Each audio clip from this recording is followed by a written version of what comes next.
The Subcommittee on Livestock and Foreign Agriculture will now come to order. This morning we have an opportunity to review animal pest and disease prevention response capabilities in the last year's reauthorization of the Farm Bill that we all worked on together. There were some changes and we think efforts to better assist America's poultry industry. And the purpose of this morning's subcommittee hearing on livestock and foreign agriculture is, in fact, to determine how those changes are coming forth. So I want to thank our witnesses today for joining us to review the challenges that America faces, American agriculture, by animal pests and diseases, and the ability for the United States Department of Agriculture to control those challenges. It's an important topic that many of us have followed these issues on behalf of farmers and ranchers throughout the country, certainly in my district. And we in this subcommittee take responsibility to oversee the United States Department of Agriculture's response to outbreaks that occur nationwide. And obviously we take that role very seriously. The livestock and poultry farmers throughout America are facing difficult times for a number of reasons. Obviously the trade wars are having their impact and challenging markets. But some have even been faced with issues of natural disasters, of floods and other kinds of impacts that they are facing. The last thing we need to do then, therefore, is to have to deal with another devastating animal disease outbreak. Clearly, that is something that we want to prevent at all possible costs. The USDA, APHIS veterinarian services have traditionally and today play a critical role, working with a host of stakeholders in preventing and monitoring and responding to disease outbreaks, whether we're talking about livestock operations, large or small, are a part of this effort. So I'm glad that we have Undersecretary Greg Ibach and Dr. Burke Healy with the committee today to testify. As we speak, poultry farmers in California, I can tell you from my own personal experiences, are dealing with a outbreak of virulent Newcastle disease. This Newcastle disease has, since May of 2018, has confirmed by the USDA over 400 cases of this disease, with all but 2 having occurred in California flocks. Last week, I met with an affected egg farmer in my office who told me that they had over 100,000 chickens that had been contacted with the disease. So I think all of us fear that that can spread. Luckily, it was detected, and we were able to stop that in the case of that outbreak in the San Joaquin Valley. The poultry industry knows all too well what happens when a disease gets out of control. Remember, we are only a few years removed from the outbreak of avian influenza that claimed more than 50 million birds, and cost farmers millions of dollars to eradicate in parts of our country. And by no means are poultry farmers the only ones at risk. Around the world today, pork producers are concerned about the African swine fever, which has caused the loss of at least 20% of China's hog population, with more likely to come, we believe, based on estimates. That already exacerbates the hobbled demand for U.S. feed grains in that country, which could wreak havoc on the U.S. if it reaches our shores. We're also conscious of the constant calculating threats to cattle and other species like foot and mouth disease, cattle fever tick, screwworm, and others. All of these are potential causes of concern for our livestock industries. As a conferee in the 2018 Farm Bill, it was a priority of mine to make sure that livestock and poultry producers had new tools to prevent these diseases and the right resources to fight them if they ever did. During that process, we've created 2 new programs, and I'm very interested this morning to hear about the efforts to implement these 2 new programs: the National Animal Disease Preparedness and the Response Program, and the National Animal Vaccine and Veterinarian Countermeasures Bank. We reauthorized the National Animal Health Laboratory Network. We think all of these tools are very, very important to ensure that we guard our livestock industries. I'm also proud of the bipartisan House-led effort to secure $300 million in new funding for animal pest and disease prevention and control. I want to thank former Chairman Conway and certainly Chairman Peterson and others as we came together in a bipartisan effort to do just that. Today, I look forward to hearing how implementation of this is going on and those other important programs. I'm going to be focused on your timelines in terms of implementation of these efforts within the USDA.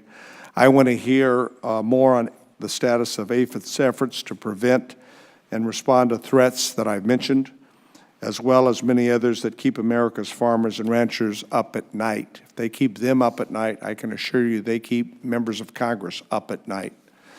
So what's the USDA doing on the timelines to implement the changes in last year's Farm Bill? Very simply stated, what are you doing to implement the changes, and what are your timelines? What can you tell the committee this morning? I think that this is critical work. I'm committed to staying in touch with the USDA. We'll use this subcommittee on a bipartisan basis to ensure that we provide the proper oversight for our livestock and poultry sectors to make sure that we get the strategy straight and on the right track and that we support your efforts. So in closing, I'd also like to get any thoughts that you might have with innovations that are taking place in biological technology. I think it shows promise, and certainly Dr. Healy, I'd like to get your thoughts on what promise it shows and what the USDA is doing in that area of innovation as it relates to biological technology.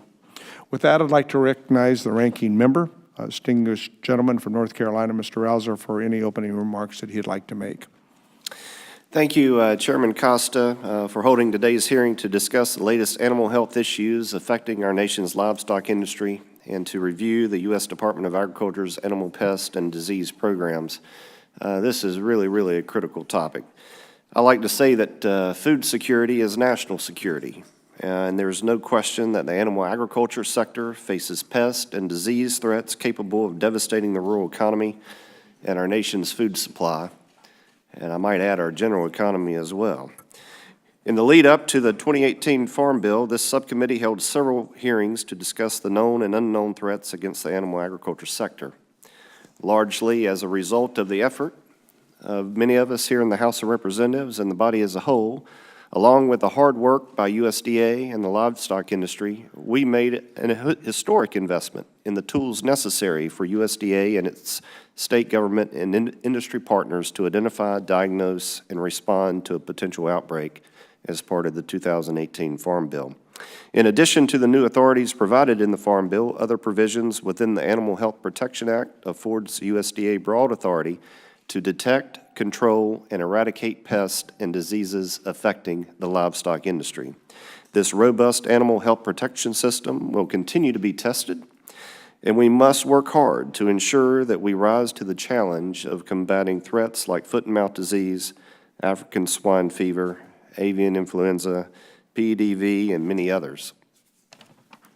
Now, I would like to thank our guests, our witnesses here today, Undersecretary Greg Eyeball and Associate Deputy Administrator Burke Healy, for taking the time to be with us. We look forward to hearing an update on USDA's progress on these Farm Bill implementation issues and your continued efforts to protect America's livestock industry. Mr. Chairman, I yield back. Thank you very much, my colleagues. I would like to request that members submit their opening statements for the record so that our witness may begin his testimony to ensure that we have ample time for questions for all of us. So with that, I'd like to welcome the United States Department of Agriculture Undersecretary for Marketing and Regulatory Programs, Greg Eibach. In this role, the Undersecretary has the oversight for agriculture marketing service and animal and plant health inspection services, which includes, as we noted in our opening statements, the veterinarian services team that we'll be discussing today. I want to thank our witness for being here, and the Undersecretary, as I noted, was accompanied by Dr. Burke Healy, Associate Deputy Administrator for Veterinarian Services for Animal and Plant Health Inspection, otherwise known as APHID. Dr. Healy has firsthand experience in responding to animal disease outbreaks, and I look forward to his help in responding to questions that we may have to you. So we'll now begin with the testimony. Mr. Secretary, you have 5 minutes. You know the rules here. When the light turns yellow, you've got 1 minute left, and we'd like you to focus on being concise and forthright, and we look forward to the questions. Thank you very much, Chairman Costa and Ranking Member Rouser. Also, thank you to Chairman Peterson and Ranking Member Conaway for being here today as well. Thank you for the invitation to be here today to give you an update on USDA's animal health efforts. I am Greg Eibach, the Undersecretary for Marketing and Regulatory Programs. With me today is Dr. Burke Healy, the Associate Deputy Administrator for APHIS's Veterinary Services Program. All of us have an important mission: to help our farmers and ranchers provide high-quality agricultural products to feed and clothe the world. To do this, we must keep foreign animal pests and diseases out of the country. Because our agricultural products are clean and free of disease, we are able to maintain and expand export markets. Thankfully, USDA has a robust set of tools to fight these pests and diseases that we continually evaluate and strive to enhance. Our authority under the Animal Health Protection Act allows us to create a comprehensive system of overlapping safeguards. Before we allow anything into the country, USDA evaluates the disease risk and designs import protocols backed by the best possible science. The agricultural quarantine inspection officers at U.S. Customs and Border Protection are on the front lines of this prevention effort. They inspect cargo and passengers coming into the country to ensure these import protocols are met. If a pest or disease ever makes it into the country, our surveillance and detection programs allow us to identify it and swiftly begin a targeted containment, control, and eradication response. These tools have served us well. Using them, we've kept serious animal disease threats like foot and mouth disease out of the country for 90 years. Today, the animal disease that currently is most top of mind is African swine fever, or ASF. We have been monitoring outbreaks of ASF in Europe and Asia for a number of years. An outbreak in the U.S. would have severe economic consequences, especially considering there is no vaccine available. While we are confident in the tools we have relied on in the past, I would like to outline several steps we have taken to enhance our safeguards against ASF.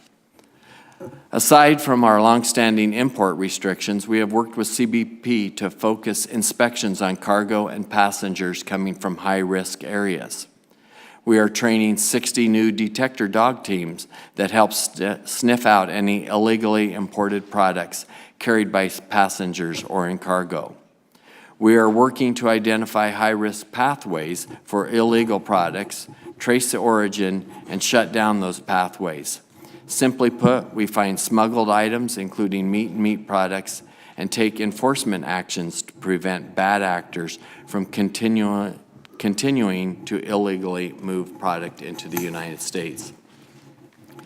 We have worked with producer groups and veterinarians to stress the importance of biosecurity measures to protect their animals from outside visitors and to remind them of symptoms to watch for and proper response activities if they suspect an infection. If under some unfortunate circumstance the disease does come in, we'll be ready. We have ramped up our diagnostic capabilities at facilities affiliated with the National Animal Health Laboratory Network. We have reviewed our response plans with our state and industry partners and have tested those plans through exercises. We have more exercises planned in the coming months, which will include international considerations. ASF continues to be a worldwide concern. We have met with and continue to work with our international partners. Just a few weeks ago, I participated in an ASF forum in Ottawa to further our efforts with Canada and Mexico and to establish a coordinated North American approach to ASF. In addition to our ongoing ASF prevention efforts, we are also actively working to combat virulent Newcastle disease in California. I'm sure many of you have been keeping a close eye on those efforts, and I'm happy to answer any questions you might have. Finally, we are very appreciative of the resources provided in the Farm Bill. As you know, the Farm Bill entrusted the Secretary with significant discretion to prioritize funding for what we call the three-legged stool. These three include the laboratory network, the Animal Disease Preparedness and Response Program, and the U.S. Vaccine Bank. We're evaluating all the possible implementation options in hopes of designing these programs for long-term success. We have met and continue to meet with interested stakeholders to gain insight and guidance from all segments of the industry to address these various disease concerns. Mr. Chairman, this concludes my statement. I'd be happy to answer any questions that you or members of the subcommittee may have. Thank you very much, Secretary. I would like to, at this time, defer to the chairman of the committee who has questions, and it's the appropriate protocol. Chairman Peterson, you are recognized. Thank you, Mr. Chairman. Thank you, Mr. Ibeck, for being here. You know, as you know, we had high-path avian influenza in my district, and we learned some lessons from that, I think, and that's one of the reasons I was such a strong supporter of getting this mandatory money in place so you guys can plan for the future. So in my district, the hog producers are very concerned about this African swine fever issue, and you know, I brought this up last week, and I appreciate the efforts that you guys are making to control the stuff coming in on the airplanes and so forth. But what I'm wondering is, I've heard there's a lot of research going into finding a vaccine, and that's underway as I understand it. But what other research or work are you doing in USDA to try to figure out how to control this stuff if it ever does get into the country and take a hold here? And what kind of work are you doing to understand how the virus moves from herd to herd, and how to clean up infected sites and all of those issues that we learned about with the high path? You know, so I would assume the Chinese are dealing with this, you know, so I just kind of wonder where you guys are at and what your strategy is to put this together so that we're ready if, God forbid, this ever ends up in the United States. So you're correct that there is a lot of research being done on all kinds of fronts with African swine fever.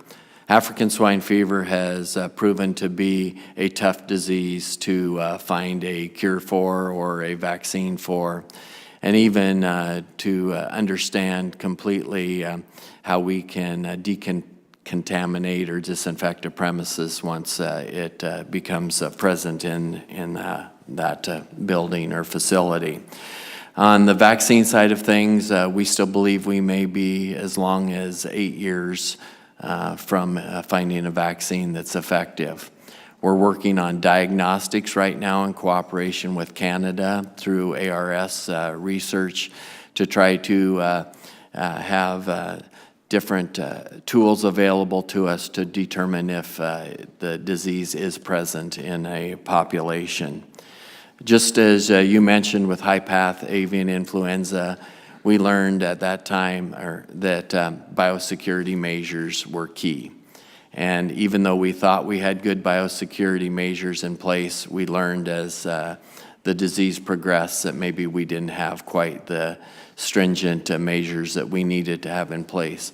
And so that's one thing that we hope we learn from that experience that we're sharing with the swine industry and trying to work through at this time to make sure not only we have those biosecurity measures in place at the border, but that we're also working with individual swine producers across our country to make sure they're thinking about how they're protecting themselves from exposure from outside visitors that could bring the disease into their operations. Are they, engaged in this all across the whole industry? I mean, are they really paying attention at the individual producer level? One of the things we found out with the high-path avian issue, we had, like, I don't know, a whole bunch of people staying in one hotel or one apartment building that were working at 5 different farms. And they were coming in and spreading this stuff, coming in at night and so forth and going back out. Is that kind of thing on the radar screen of the hog producers? Are they being informed about this, and is there industry focused on it? Yeah, we're working very closely with the industry. I probably speak almost personally once a week with either a leader at MPPC or one of their veterinarians on staff there. We continue to try to talk about all kinds of measures that we will take if the disease does become diagnosed here in the U.S. And so I think that we are very focused. The swine industry is very aware of the devastating economic impact it could have not only on individual producers but on their industry as a whole. And our economy would feel it if we had a widespread disease here in the U.S. So I feel we are very focused on communication and working together. Well, thank you, and thank you for what you're doing to put this together. I think you've kind of got it on the fast track, and hopefully nothing will come of it, but we're going to try to be ready in case something does. So thank you for your service. Thank you. I want to thank Chairman Peterson for his focus and his efforts on behalf of this subcommittee and all the subcommittees within our House Agriculture Committee. Congressman Rouser and I both, as I noted earlier, respect protocol and wanted to therefore defer to the ranking member of the House Ag Committee, Congressman Conway. Well, thank you, Chairman. I appreciate you not saying you respect age or old age or whatever it is. A little politely. Greg, the veterinarians are a key part of everything that we do, particularly in rural America. There is a shortage of livestock veterinarians that practice. I mean, we've got some 43 counties in Texas that don't have a veterinarian. Most of those are in South and West Texas. We've got 6,600 veterinarians in Texas, and 180 of them practice in the livestock business. And so a little shout out to Texas Tech University for fighting their way through the legislative process to establish a large animal vet program there at Texas Tech to begin to try to meet some of these shortages. Are you seeing this same trend in other states besides Texas? And then also, what are the implications for local economies, animal health, and public safety if we don't have a requisite number of doctors who are veterinarians who will service livestock? As Director of Ag in Nebraska, previous to coming to USDA, the shortage of large animal veterinarians was not lost on me in that position. In fact, we utilized some of the programs that Congress had authorized to be able to recruit and retain large animal veterinarians. I also think that the part of the shortage is that being a large animal veterinarian puts you at odds with the elements in some of your practice at times.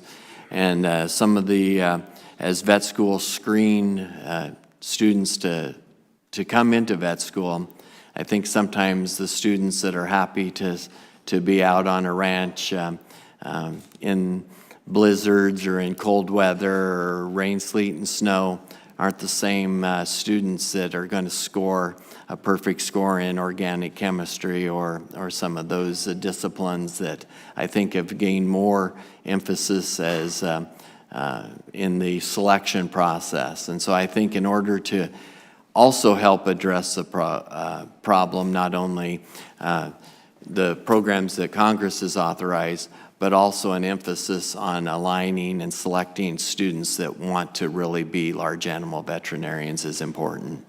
So in Texas, I'm a CPA, and we periodically go through, and the profession itself goes through an analysis to say, what's that entry-level point? What are those qualifications? What are those deals that qualify folks? Is there a similar process for veterinarian writ large across the United States that would look at those standards as to what really is necessary to get somebody into vet school?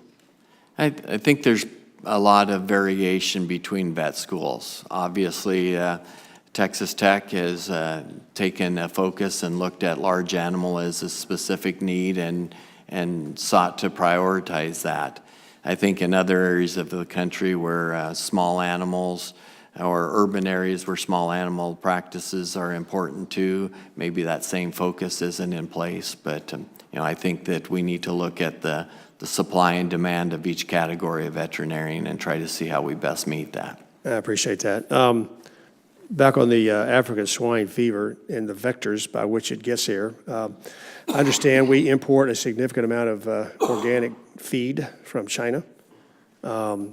If that feed goes through some sort of irradiation process, does that change the standard of organics? And what are we doing reference vectors other than meat that might be bringing that disease to us?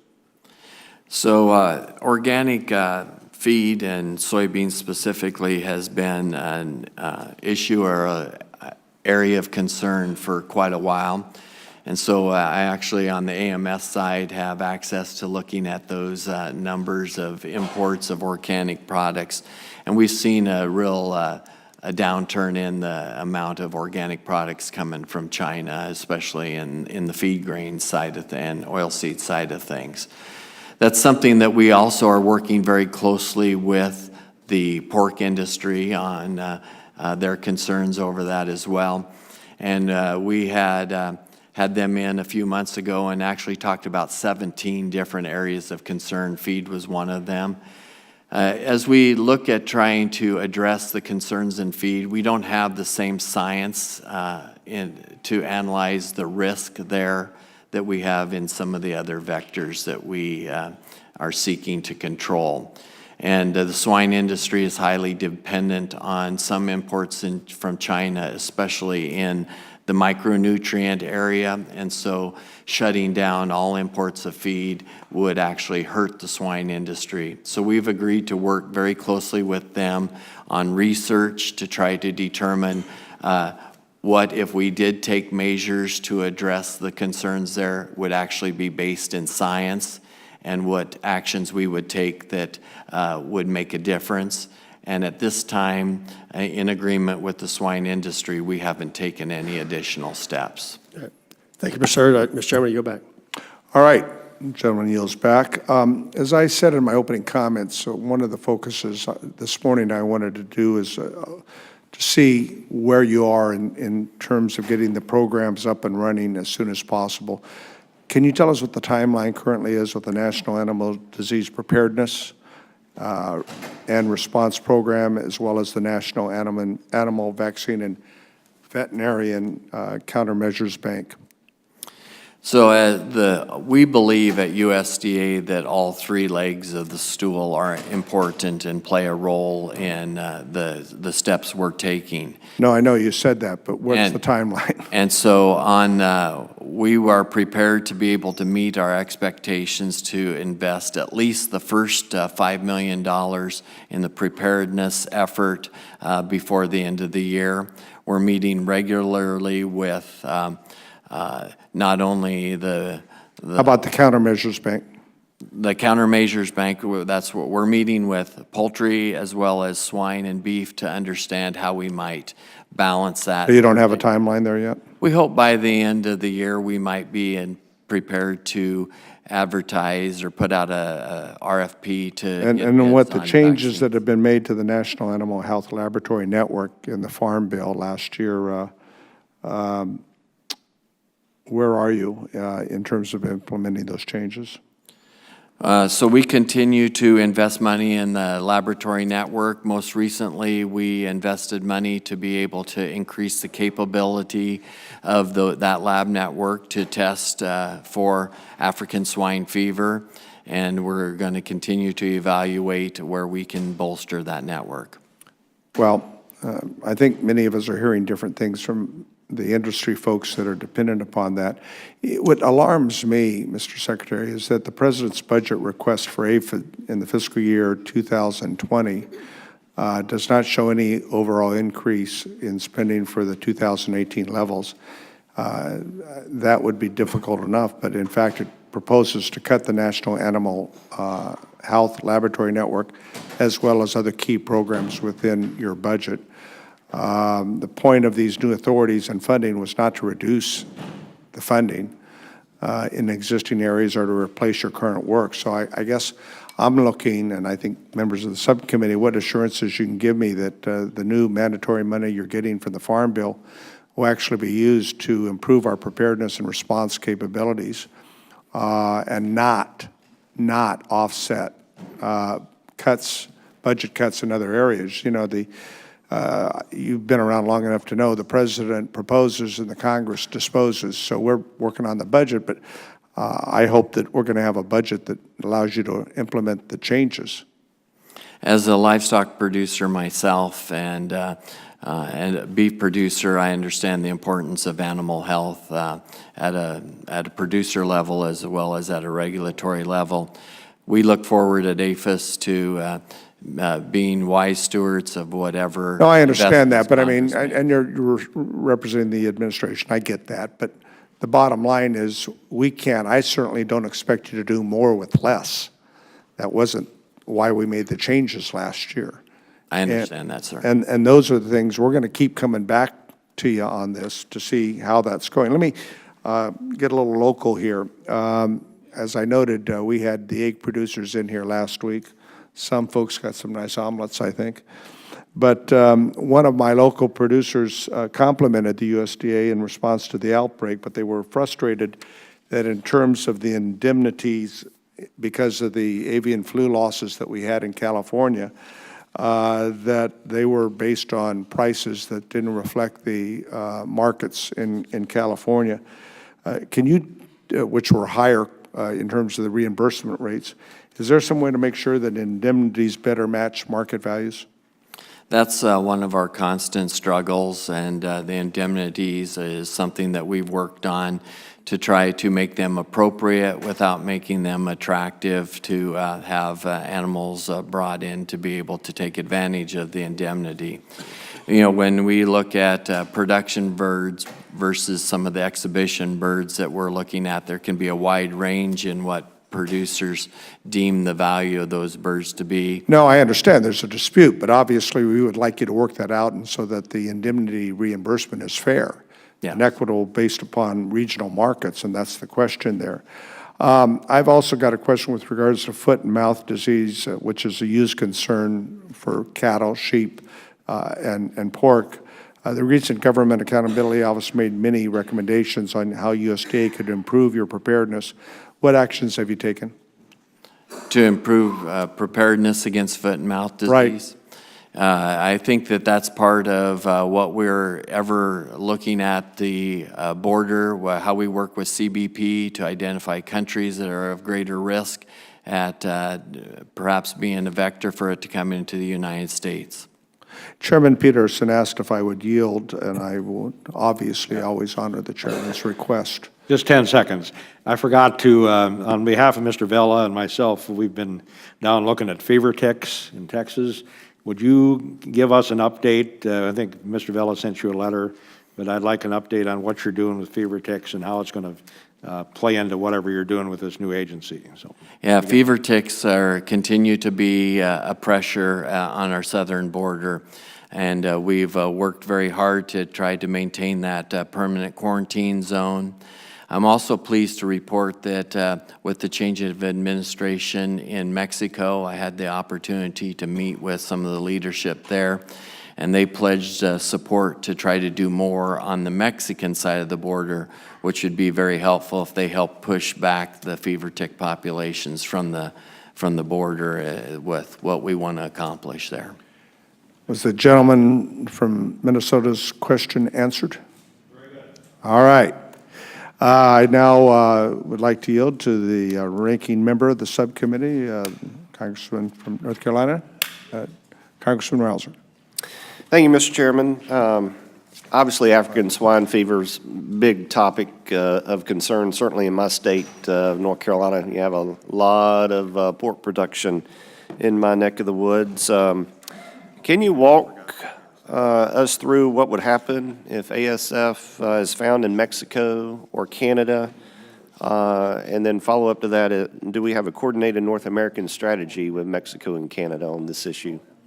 So we're working on laying the groundwork to have a coordinated strategy in place here in North America. We've worked more closely with Canada up to this point in time because of the live animal movement that goes back and forth between Canada and the U.S., but Mexico is also a concern.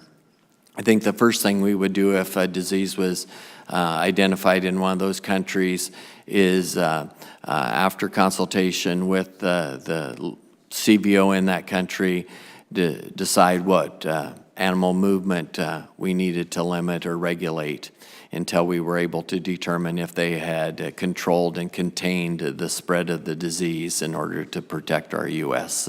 swine industry.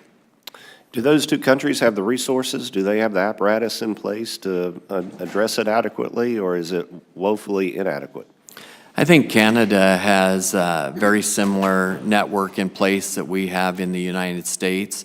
They have been very worried. Their producers have been very worried because the export market is a higher percent of their domestic production even than it is for us, so it's very scary to them, and they have worked very hard to be prepared. Mexico, I know it's on their radar screen, and they participated in the symposium in Canada as well. We aren't as familiar with where they're at, but do have confidence that we would be able to work with them if they did diagnose a disease. You mentioned exports. Obviously, that's important for us. So hypothetically, worst case scenario, we have an outbreak here in the United States. What do we have in place from a trade perspective in terms of mitigating that trade fallout? So we are working on a regionalization agreement with Canada right now that would allow us to try to establish regionalization. As you know, in the poultry industry, we have outbreaks of low-path AI that result in trade implications, but because of regionalization agreements, we're able to keep those at the county level in many cases, sometimes at the state level to those export restrictions. We want to be able to establish that with pork as soon as possible. A lot of it will depend on our early diagnosis, our ability to contain the disease, and our ability to assure trading partners that we do understand the nature of the spread of the disease.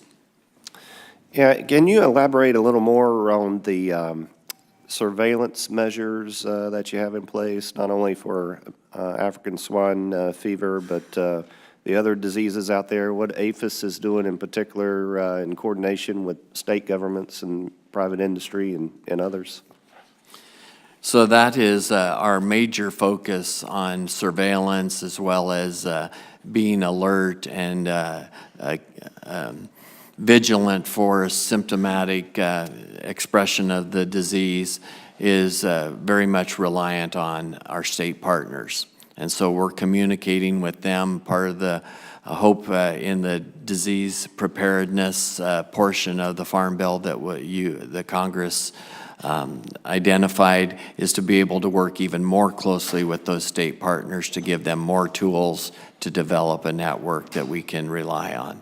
Is there a fairly large discrepancy between the states or disparity between the states in terms of what they have in place, and what are we doing to help equalize that?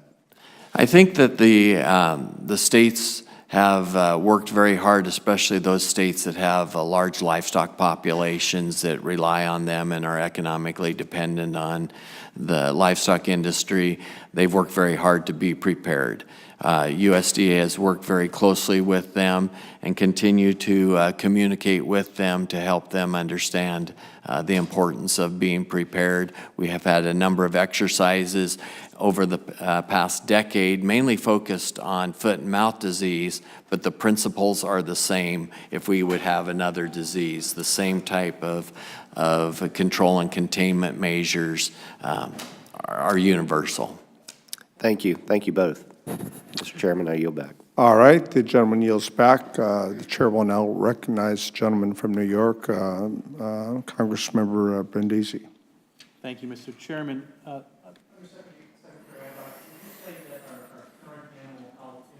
Requirements are adequate to keep the U.S. safe? I believe so. They are requirements that we have relied on for years and decades, and for 90 years now we've been able to keep foot and mouth disease out of the U.S. using these protocols. In the face of the threat that African swine fever poses right now, we've even raised the protocols and the awareness of the protocols, our coordination with Customs and Border Protection to have them be a full partner with us, I think is at an all-time high, and so we are quite confident yet. Outside of your testimony, what other types of animal pests or diseases are of current significant concern to USDA? You know, there is classical swine fever probably wasn't part of my testimony. That's another disease that is prevalent in many countries across the world that we're concerned about. Foot and mouth, of course, is one of the diseases that we're concerned about. PRRS we have here in the United States, but is more prevalent in other countries that we continue to be concerned about as well. I just want to ask you just about something that is of concern to folks on the East Coast, the Longhorned Tick. It's an invasive pest from East Asia, has been found in New Jersey and other East Coast states, and as a representative from New York with over 1 million head of cattle, that's very concerning to me as well. The pest reproduces asexually, which makes it particularly concerning to spread rapidly, and according to the literature, it can transmit a wide variety of diseases, especially for cattle. So what's the plan for making sure this tick doesn't become an important U.S. vector of livestock disease? So I think we have some experience in dealing with ticks from our southern border along Texas, and we'll continue to see whether or not we need to put control measures in place in other portions of the United States to protect against other ticks that could be of interest. There may be an endemic population in some areas already that, and we need to do research to understand the threat that they might pose. Okay, and I do want to just follow up a little bit on the chairman's questions, because I'm also very concerned about the president's budget request for fiscal year 20, which reduces the activities of the National Animal Health Laboratory Network by over $5 million per year. Just outside my district is Cornell University, which is a level 1 lab located not too far from my district, and they do great work. So with so many diseases of high concern present around the world, why would you request this decrease, especially after Congress strongly supported this function? I think some of the shift was to be able to make sure we had funds available for the NBAth facility that's being built near Kansas State University. But we also do not take lightly the importance of the lab network and the importance of having the proper diagnostic abilities located in all areas of the United States. Okay.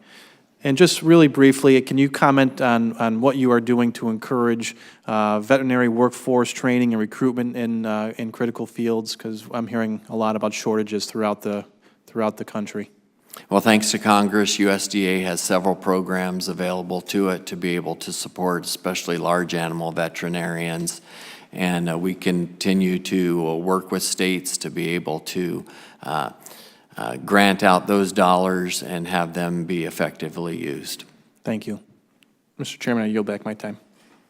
The gentleman yields back his time, and the chair will now recognize the Congresswoman from Missouri, Congresswoman Harteller. Thank you. Show me state, right? That's right. Show me state. Appreciate that, Mr. Chairman. And I want to commend you for the new surveillance program for the African swine fever.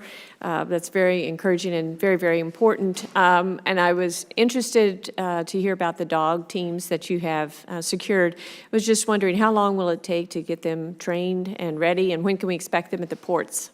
So there's several components that go into it. We are acquiring dogs right now. Some of those are shelter dogs, when we can find beagles in those shelters that are of the right age and health status to be able to incorporate into our program. We're also working with Customs and Border Protection to identify the handlers that get trained at the same time as the dogs. And we already have identified some teams to be able to put in place in the training program. And so we will be, as they graduate from that training program, we will be deploying them periodically throughout the next year. Yeah. How long is the training when they go into training? 6 to 12 months, Burke says. Okay, very good. So we've heard a lot of discussion here already about the ticks. And this something that is devastating this whole country, but certainly my district, is Lyme's disease. I do believe it's an epidemic, and it's impacting many individuals with long-term health problems, and as well as livestock. So what efforts has USDA found to be successful in controlling tick-borne diseases in animals, and what experience does USDA have to lend to the U.S. as a whole in controlling the spread of Lyme and other tick-borne diseases, including to people? I might make just a few comments, and then I'll let Dr. Healy maybe go into more depth on this question. But this is one of the cases where Secretary Perdue's One USDA philosophy is very important to us. We work with ARS to understand, and REE to understand the science and have research to be able to base action at APHIS on. Thank you.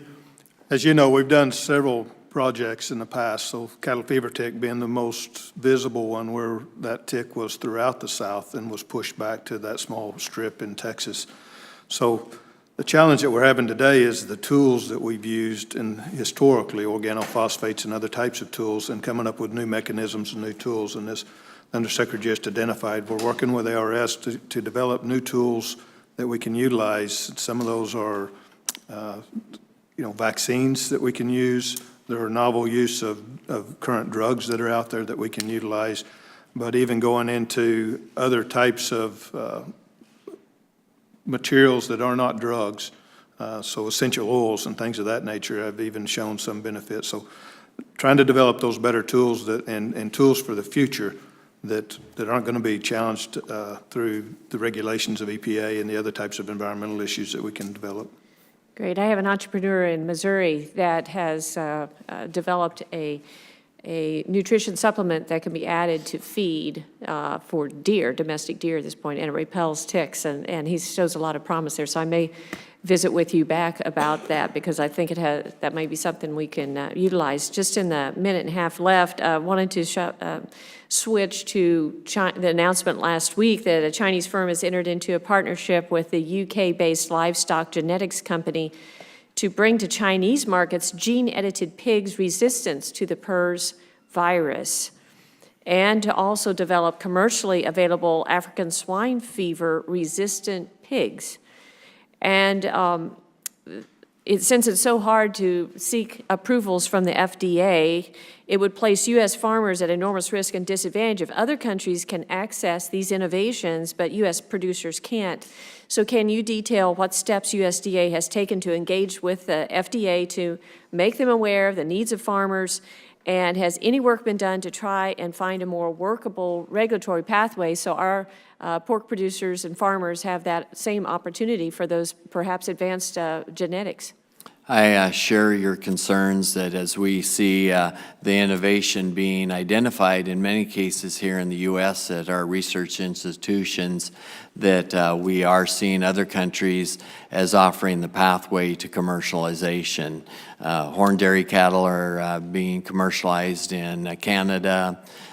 Brazil has and Argentina have both invited in gene editing for projects that they are looking to commercialize. It could put U.S. producers at a disadvantage. At the same time, I think gene editing offers a great opportunity to address some of the consumer concerns we have. If we can eliminate disease through gene editing, we don't have to use antibiotics to treat sick animals. Some of the animal welfare concerns that are up there, if we can if we can suppress sexual maturity so that we can eliminate castration, again, is something that consumers may find of value. So I think that gene editing is something that we do need to work on together with FDA. We've had some very cursory conversations with FDA to see what their vision for their path forward on gene editing is.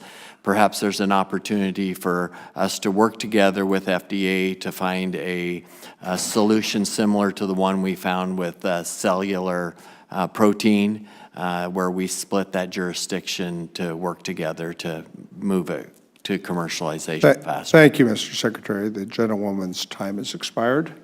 We thank you for your responses. The chair will now recognize the gentleman from California, my neighbor, Congressman T.J. Cox. Thank you, Mr. Chairman, and thanks for calling the hearing today, Mr. Undersecretary and Dr. Healy, for being here. And I appreciate the chairman bringing up the concerns of our California egg producers as they deal with the outbreak of Newcastle disease on one side, and then the other point that he brought up, looking for equitable indemnities for lost production.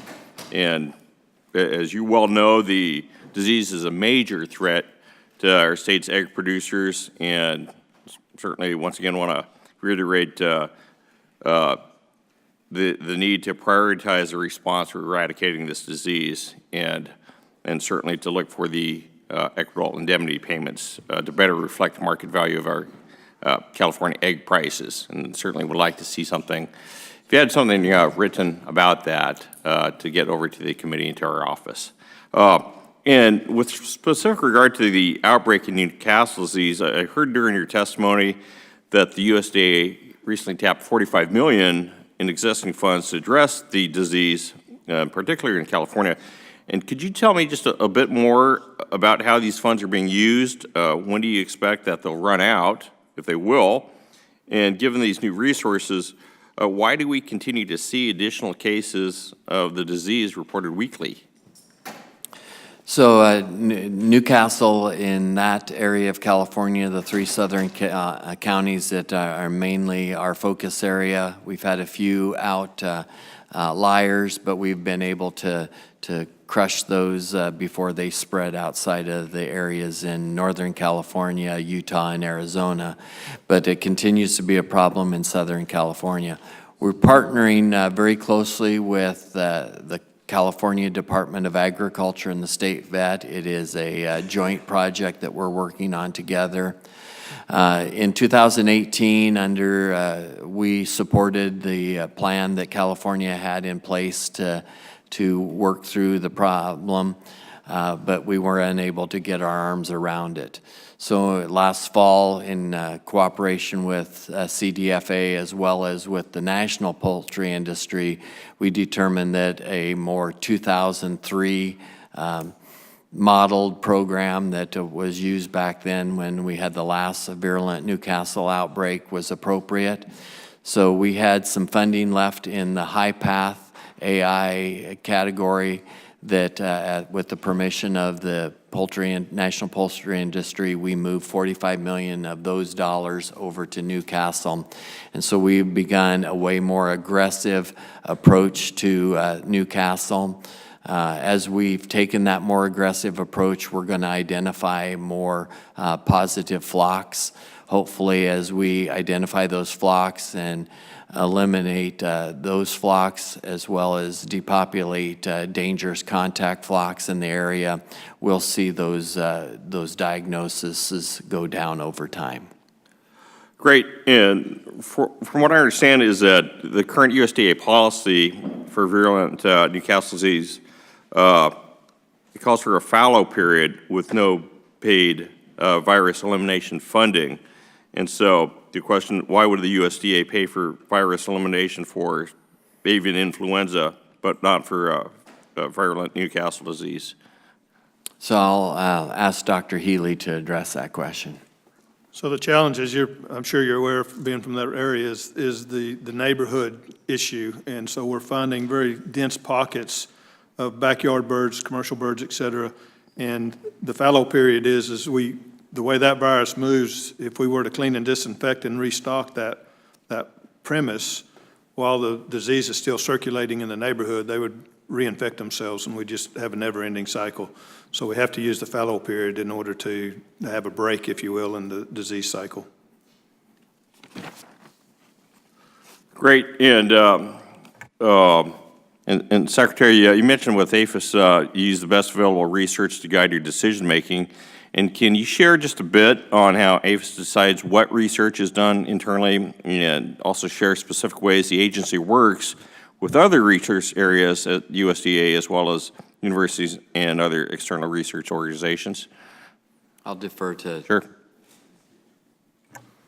So the research that we're doing is collaborative research and bringing in through a variety of cooperative agreements and other mechanisms of that type that reach out to the states and the universities to help assist us with those research protocols. Well, great. Thank you so much. All right, the gentleman is yielding his time, and the chair will now recognize the gentleman from Kentucky, Mr. Comer. Thank you, Mr. Chairman, and Undersecretary Ibach, it's great to have you here today. In a previous life, I was the Commissioner of Agriculture in Kentucky, and you were in Nebraska, and appreciate your strong ag background and the work you're doing at USDA. In Kentucky, we're a major poultry producer. In fact, a lot of people don't realize this, even in Kentucky, poultry is the largest agriculture crop in Kentucky by far. And all the poultry processors in Kentucky are in my congressional district. When I was Commissioner of Agriculture, we had an issue with disease outbreak in some poultry houses. It was actually West Nile virus outbreak. And we, with the state veterinarian's office, eradicated the birds, and we were successful in the eradication process, obviously, and the disease did not spread. But that's one thing that our producers know, but a lot of Americans don't know, that the prevention of livestock disease outbreaks is one of the biggest roles that USDA and state departments of agriculture play.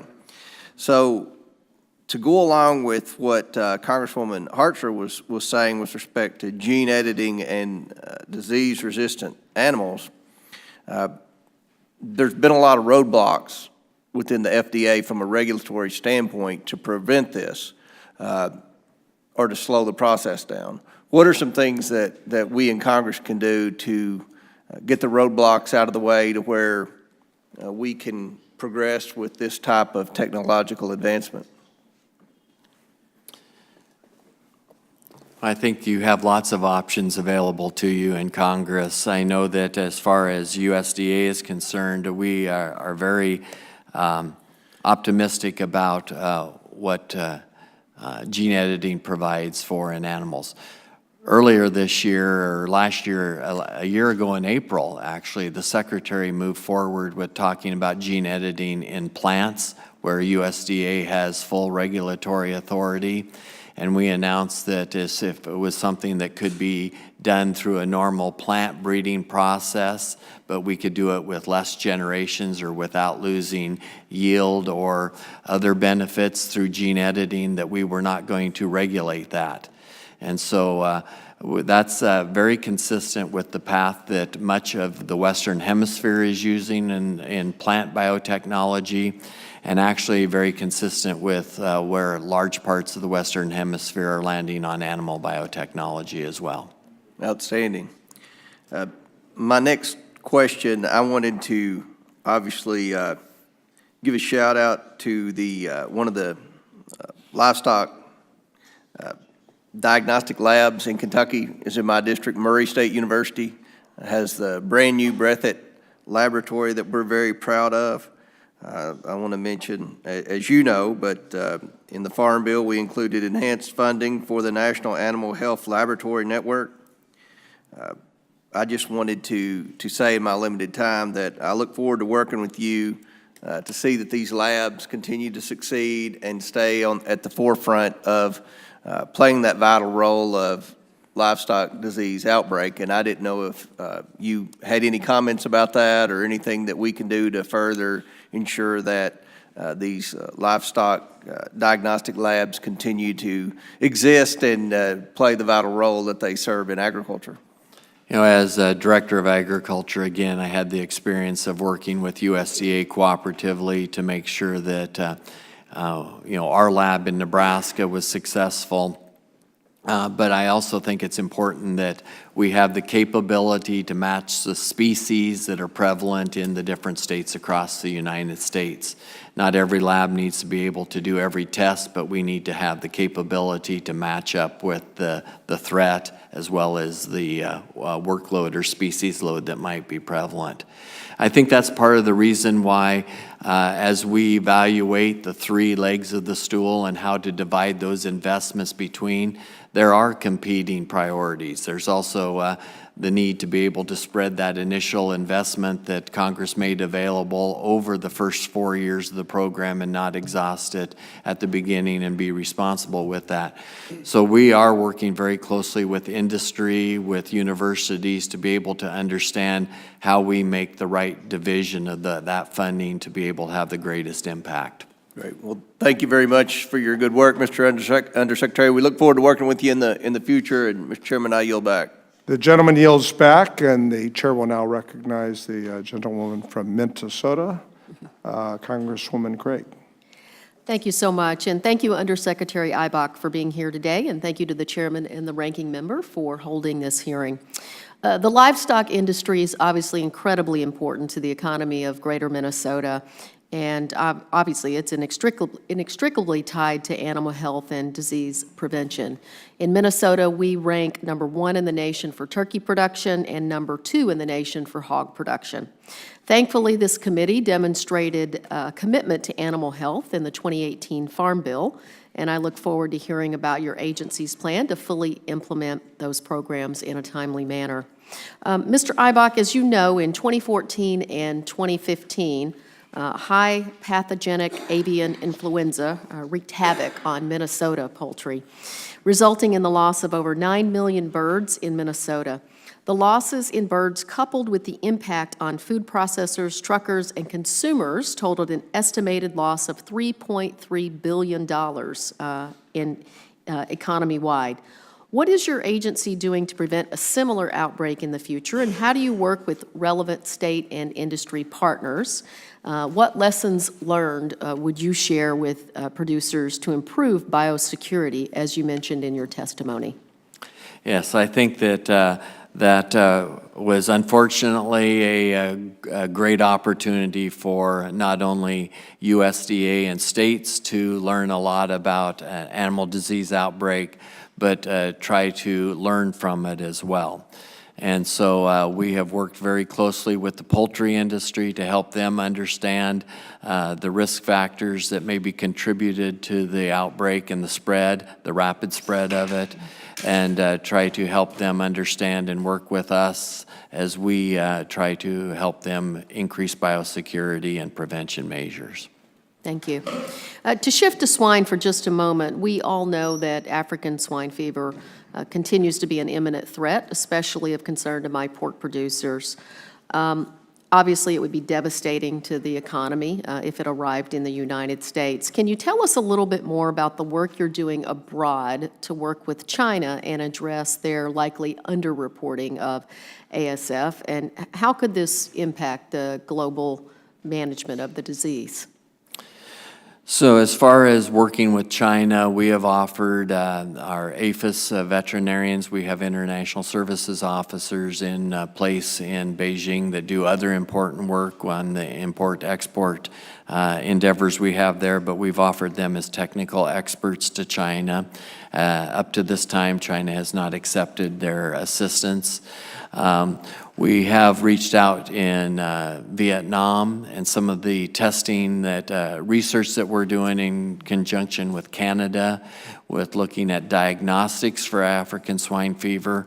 We're hoping to maybe have the opportunity to field test in cooperation with Vietnam to be able to verify that they're accurate or hone our accuracy of those tests. So we are reaching out and trying to learn from what's going on in China and Vietnam, and have had varying levels of success with that cooperation. Thank you. Just one final question. Chronic wasting disease. I know it wasn't mentioned in your testimony, but it continues to threaten southeast Minnesota. And frankly, it's just a matter of time until we see it as severely as our neighbors in Wisconsin have. The University of Minnesota continues to be a terrific partner in testing possible cases. Can you quickly comment on the work your agency is doing to contain CWD and prevent the spread into areas like my district in southeastern Minnesota? So our statutory authority is largely focused on those captive herds, and we just released some protocols that we are to put in place, new protocols to be more responsive in those captive herds. We're also working in cooperation with the greater population to be able to do research to understand the disease better and look for, if not cures, ways to limit the spread of the disease. Thank you so much. And Mr. Chairman, I yield back the remainder of my time. The gentlewoman yields back the remainder of her time, and the chair will now recognize the gentleman from Kansas, Congressman Marshall. Thank you, Mr. Chairman, and welcome, Undersecretary. It's always good to see you. And, you know, I'm going to start off this conversation about one of my favorite topics, and that's the Silicon Valley of Bioagro Defense Research, which you know as Manhattan, Kansas. And we're so proud of NBAF and what's going on there, that we're on time and on budget, maybe even under budget. So that's exciting. Looking forward to USDA doing a lot of research there. You know, of course, folks back home are concerned about the funding of it. And there's traditional funding through ARS, the cooperative agreement, but we think there's other opportunities as well, collaborative opportunities, leveraging that knowledge. How does USDA see those opportunities beyond the traditional funding? So actually, we're quite excited about those opportunities as well at USDA. And we're APHIS and ARS work very closely together with dividing up our animal disease responsibilities in APHIS that occur in NBAF with the research opportunities that ARS is in control of.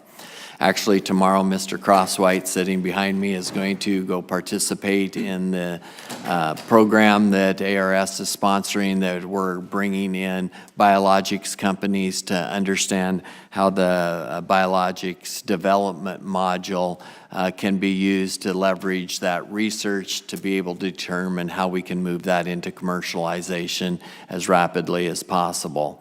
And so we're looking forward to hearing their ideas about how we develop those cooperative ventures to be able to leverage and get the most out of the facility. You know, quick follow-up NVAF question. There's still some animal research going to be done at Plum Island. What additional research you think, what differently will we be doing in Manhattan as opposed to Plum Island?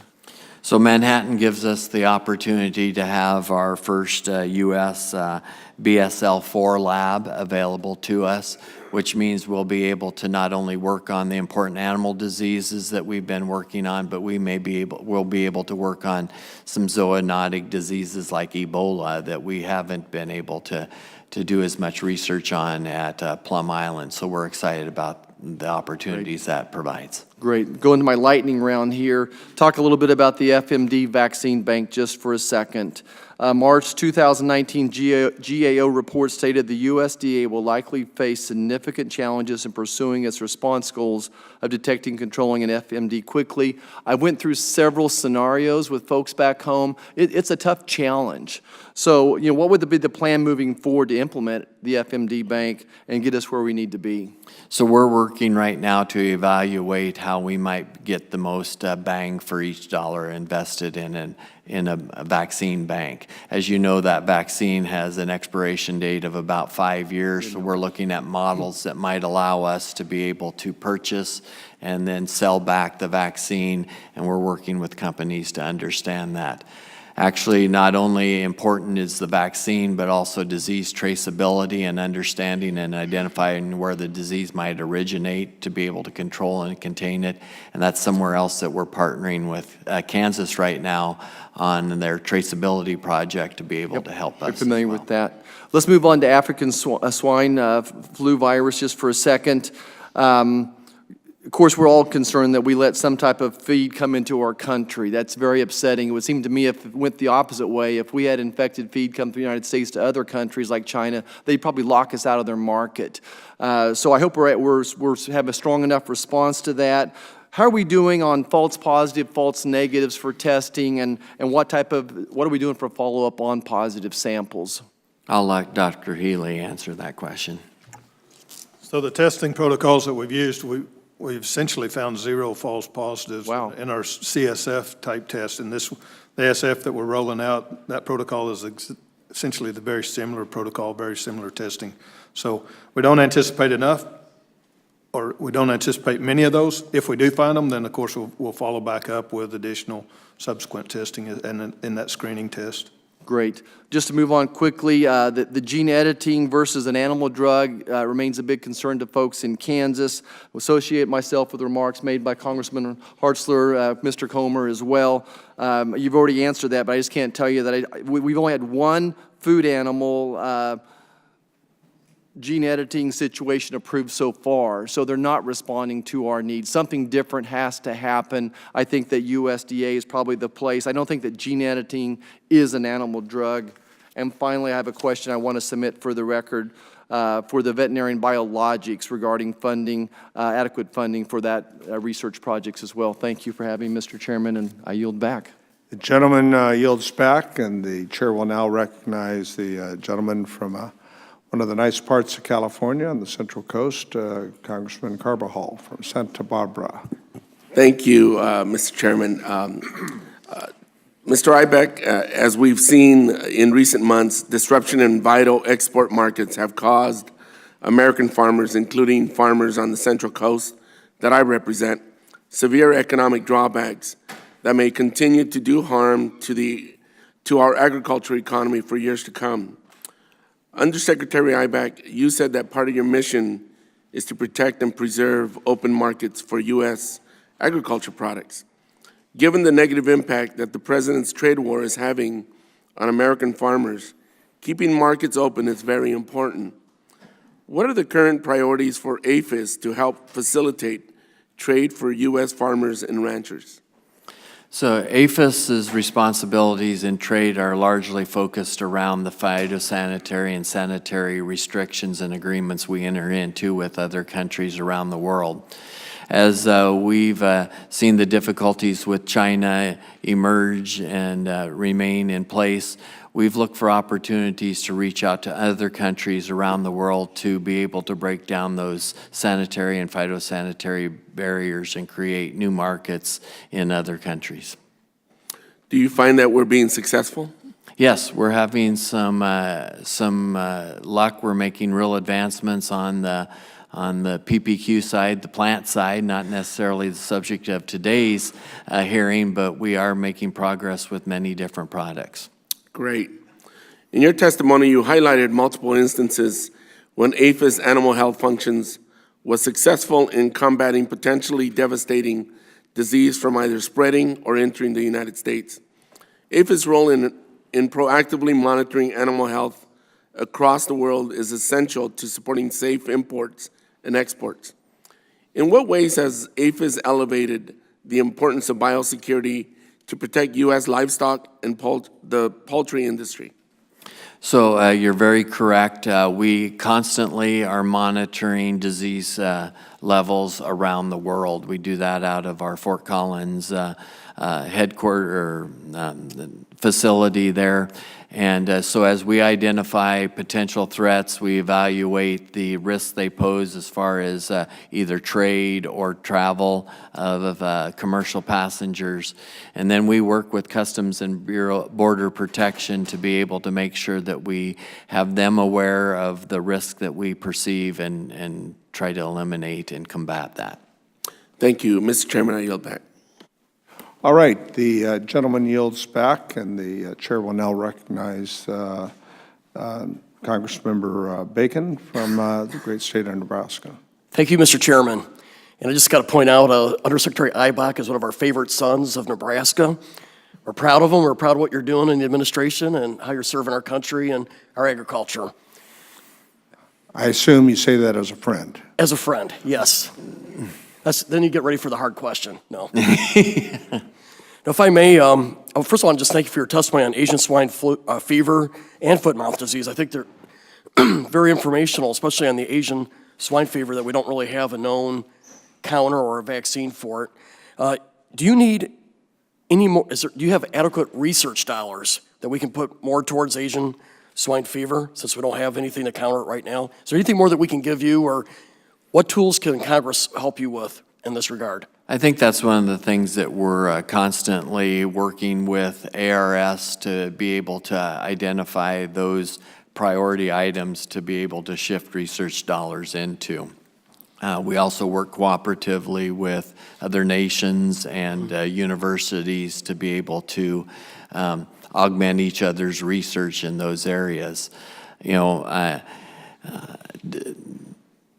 it's a balance of understanding, you know, how many dollars are available, what's the best distribution of those dollars to address all those. Obviously, there's never enough money to fund all the research that's opportunities that are out there, but we seek to find that right balance at USDA. Is there a higher priority for research right now than Asian swine fever? Just trying to get a feel for what other things you're tackling. I would defer to Dr. Healy on that one. Certainly with the threat of it across the globe that we're seeing and the recognition that it's a worldwide issue, vaccine is a key concern. The challenge we have is the various types. There's over 20 different types of African swine fever virus out there, and it moves between them. So it's not an easy virus to find a good vaccine for. So that's the big challenge.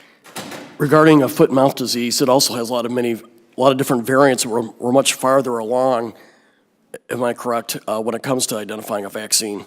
Correct.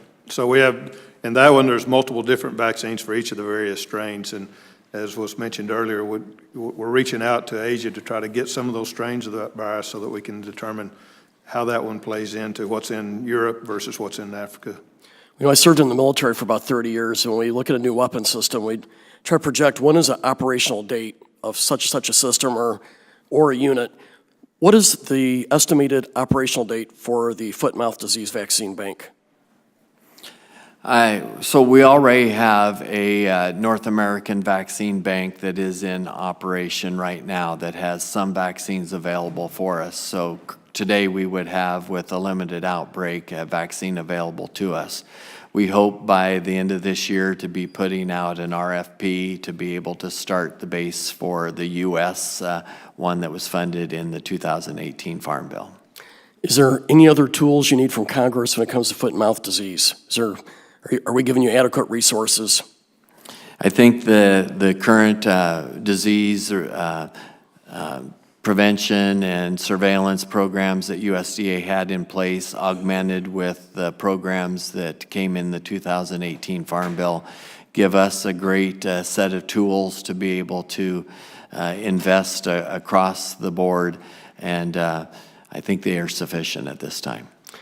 And just for folks that may not be as familiar with foot and mouth disease, if we did not have the vaccine bank, can you just give our constituents just an idea what would be the impact if we had a foot and mouth disease outbreak in our country without a vaccine bank?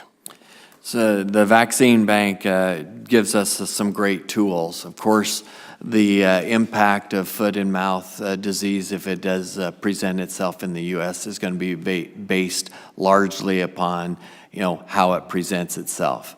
If it's a single isolated outbreak in a remote portion of the U.S. that we're able to identify and there hasn't been livestock movement, it could be a vaccine would be a great tool to maybe cordon off and keep our risk into a very small area.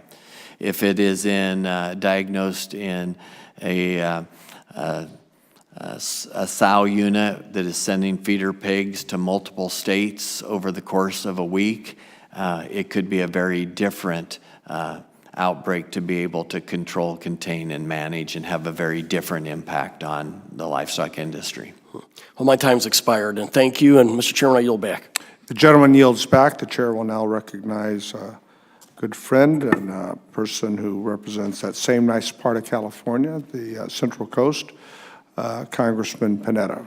Thank you, Mr. Chairman. Appreciate this opportunity to question these witnesses, who I also want to thank, who have not only being here, but obviously your preparation in order to be here. Clearly, based on your testimony and your answers, you have done that, and so thank you very much. As the chairman said, I come from the Central Coast of California, and as far as I know, Santa Barbara is not in the Central Coast. Just let me make that clear, despite what the chairman said. He's being nice to my good friend and my colleague, Salud Carbajal, on that, which we go back and forth. But it kind of, there's a point to me saying that, in the sense that on the Central Coast, obviously, as many of my colleagues know well, it's known as the salad bowl of the world. So we have some livestock, there's no doubt about that, little dairy, some cattle in the southern part, but we have a lot of soft fruits and vegetables. And, as you know, most likely, Mr. Undersecretary, there was an E. coli outbreak in regards to the product that we have on the Central Coast, although that outbreak was not from the Central Coast. It actually took place in Santa Barbara County when they eventually determined where that outbreak was. Yet, when the outbreak happened and when they saw it was affecting outlets, understandably, for safety purposes, the FDA, per the CDC, came down with a blanket exclusion of all romaine right before Thanksgiving, as you remember. Now, obviously, that was an issue because clearly it affects, not just the consumers, it affects the growers and everybody else who works in that chain. And so I know that APHIS has been trying to work on encouraging other countries to deal with regionality, basically trying to make sure that you try to make it as specific as possible when there is an outbreak of disease. And so and I'm going to continue to work on this issue so we can deal with the traceability, and so that obviously with safety being the most important thing, we ensure that there is the appropriate advisory in regards to certain areas and certain food when this does happen. Now, like I said, I know you're dealing with other countries and trying to get them to be as specific as possible when responding to disease outbreaks. And so I was just wondering if you could comment on those efforts and how receptive these other countries have been in regards to the regionalization as a concept. If you could comment on that, Mr. Undersecretary. Yeah, so you're very correct in mentioning traceability as probably the very foundation of being able to regionalize, being able to protect the outbreak, where it occurs, and contain that, and let other areas of the California or the United States be able to continue to sell into the marketplace. And I think that is our same experience that we're having internationally as well, is that having traceability programs in place, whether they be in the fruit and vegetable industry or, more importantly, in the livestock industry, and for this hearing, has been a challenge for USDA. The poultry and swine industry have been more embracing of traceability, although you know, I've had some meetings with pork packers recently that aren't sure that we have a sufficient traceability reporting timeline in place to be able to really protect them. The beef industry is, you know, my industry that I come from has been slower to embrace traceability, and I'm working very closely with them to be able to provide producer education to help them embrace traceability over time. Okay. And just briefly, when it comes to, you know, these types of outbreaks, can you just give us an idea of what the USDA is doing when it becomes, what are the initial steps? How does it respond right away when this type of outbreak occurs for this type of disease? In an animal disease outbreak, USDA would first get on site in cooperation with the state veterinarian to be able to try to determine whether or not the disease is limited to that one farm or operation, or whether or not animal movement has caused it to spread. We'd look at where animals came into that operation from and where they went to be able to determine the scope of where we needed to go next to try to do that. And that would be our very first step, and we would move on from there. Again, thank you, gentlemen. I yield back my time, Mr. Chairman. The gentleman yields back his time, and for the chair's information, I do stand corrected, but where do you believe Central Coast ends on California? Where the 20th Congressional District ends. Oh, okay, I got that. I stand corrected. Try not to make that mistake again. All right, the chair will now recognize the gentleman from Minnesota, Mr. Hagedorn. Thank you, Mr. Chairman.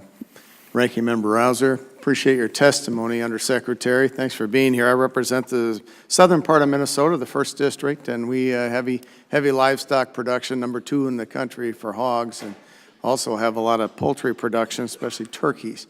I guess I'll start there with this Newcastle virus, or whatever you're calling it. It appears to me, based on what was presented, that most of the cases have been found in California, almost all of them. Are they all related at this point to chickens, or do we have turkeys as well? What's the mixture on the cases that you found so far? So I'll try to characterize that, and then if Burke wants to follow up a little bit, he can do that. But so far, they are all pretty much in backyard flocks in 3 southern counties of California. Those backyard flocks represent exhibition birds, as they're defined by OIE. Many of them are small, but some of them are backyard flocks that have several hundred to low thousands of birds in them as well. We've only had 4 commercial flocks affected by Newcastle so far, and they've been in those 3 counties as well. And so we continue to work very hard to try to contain the disease in that area. That's the reason why when the national poultry industry saw that the measures that we had put in place last summer weren't working to arrest the disease, that we brought more funding in through the high path funding to designate it to that Newcastle effort. Okay, so your efforts to help prevent it from spreading or letting people know across the country, particularly Minnesota, I take it, you're working with a lot of the producers, but so far you haven't seen anything in the industry, just these kind of backyard cases, is that? Yeah, we've made the entire industry aware of it. We've also put some movement and even disinfectant protocols in place leaving those counties so that egg products and poultry products that are leaving the infected area pose less risk to the rest of the United States. Switching gears over to the African swine fever, I can tell you that the hog producers and farmers in southern Minnesota, they're very concerned and they appreciate your work. They just want to make sure that we're making sure that you're doing everything possible. I spoke with you just a little bit before the hearing, and you said that you are working across agency lines throughout the entire administration to make sure that you do everything possible to protect our food supply and protect our agricultural interests. In some nations, they're taking a pretty heavy-handed approach against China. I know that from inbound flights to Taiwan, for instance, that people are told that if they have any Chinese pork products or anything of that nature, they get a heavy fine, and that there are public service announcements even on the airlines. Should we be taking some of those types of steps, or what are your thoughts on that? So we have taken steps to increase the communication to that passenger traffic moving in and out. There is additional signage and announcements that being made at airports to try to encourage those passengers, if they do have prohibited products, to surrender those products at the airport. Also, the dog patrols have been increased. Probably the area that we also have really stepped up in is within AVIS. We have a SITSI division that actually goes out into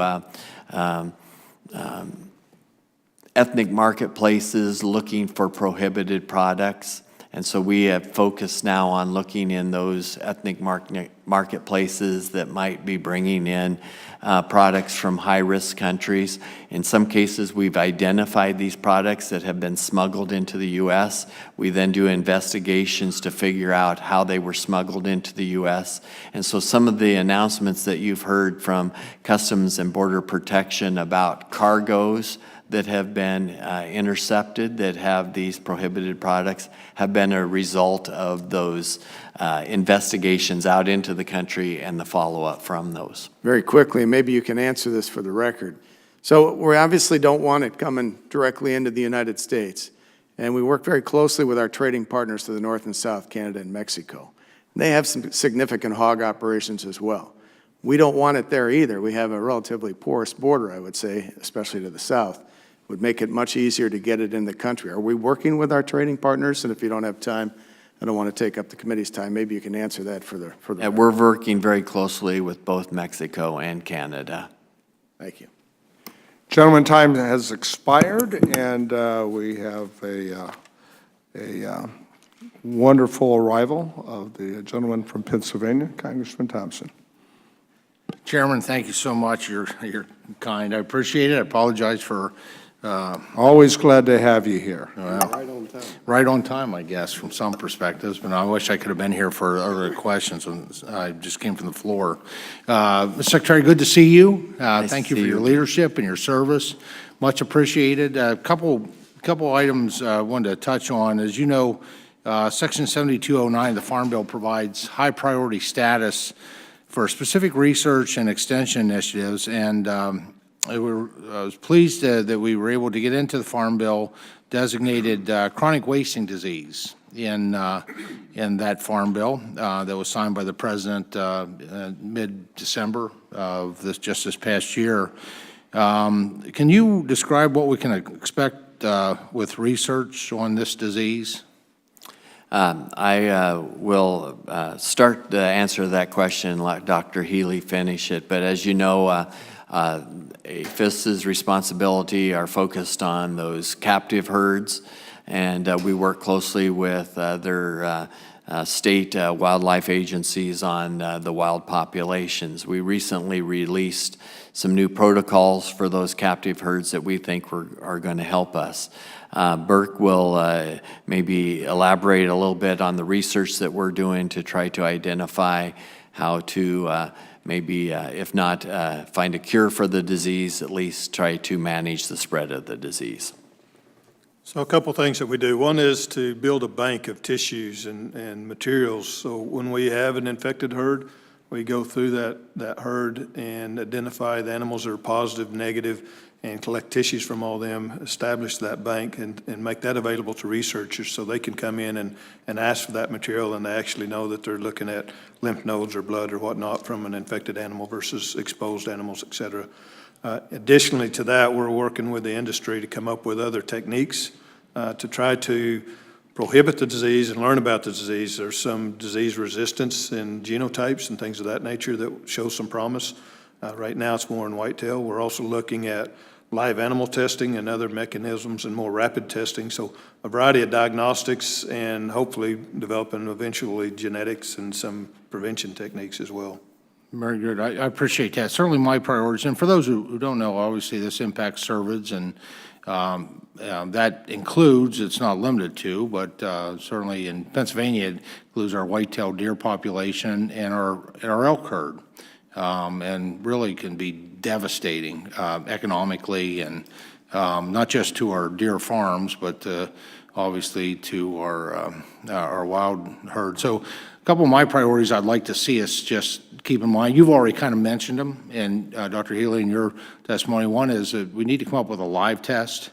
It's unacceptable to me that we suspect one animal is sick. Now this is, well, whether this is in a deer farm or quite frankly in a wild deer population. And there's a couple hot spots in Pennsylvania right now, Bedford County, and I think up in part of my district in Clearfield County.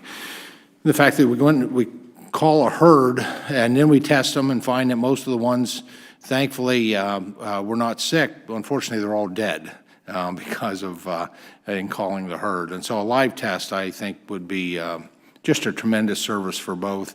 And then, of course, some type of, as you had mentioned, whether some way, obviously in the deer farms, inoculation, but in the wild, perhaps feed distribution or something to be able to address that proactively. We do have a Chronic Wasting Disease Research Act, a bill that I introduced here. It's got great bipartisan support, and we're hoping to build that basically to provide I think it's like $15 million towards research, so we can look at all aspects of the disease.